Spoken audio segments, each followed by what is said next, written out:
माता सीता के जन्म के बाद मिथिला नगरी में एक नई प्रसन्नता फैल गई। राजा जनक और रानी सुनैना ने उस कन्या का पालन पोषण पूरे प्रेम और स्नेह से किया। राजमहल में सीता का बाल्यकाल अत्यंत शांत और सौम्य वातावरण में बीता।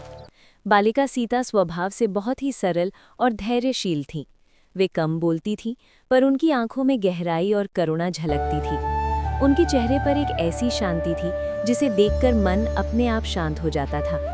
महल के सेवक, दासियां और गुरुजन सभी उन्हें स्नेह से देखते थे। सीता को प्रकृति से विशेष प्रेम था।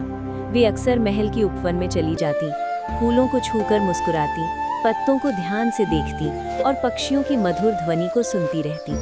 ऐसा प्रतीत होता था मानो प्रकृति स्वयं उनसे जुड़ाव महसूस करती हो। पशु पक्षी भी सीता से नहीं डरते थे। हिरण पास आकर खड़े हो जाते, पक्षी उनके पास आकर बैठ जाते। सीता उन्हें प्रेम से सहलाती और वे निश्चिंत भाव से उनके साथ रहते।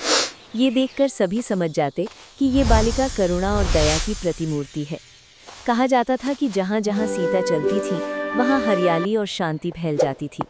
सूखे पौधे फिर से हरे हो उठते और वातावरण में सुखद अनुभूति होने लगती। ये सब किसी चमत्कार जैसा लगता था, पर सीता स्वयं इससे अनजान रहती थी। राजा जनक ये सब दूर से देखते रहते। उनके मन में अपनी पुत्री के लिए गर्व के साथ साथ श्रद्धा भी थी। वे समझ चुके थे कि सीता केवल उनकी पुत्री नहीं बल्कि ईश्वर का वरदान है, जिन्हें किसी महान उद्देश्य के लिए इस धरती पर भेजा गया है। मिथिला की प्रजा भी अपनी राजकुमारी से बहुत प्रेम करती थी।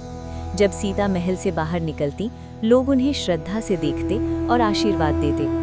छोटी सी आयु में ही सीता सबके हृदय में स्थान बना चुकी थी। इस प्रकार मिथिला में माता सीता का बाल्यकाल बीतता गया, शांति, करुणा और पवित्रता से भरा हुआ। आगे आने वाला समय उनके जीवन में अनेक महान घटनाएं लेकर आने वाला था।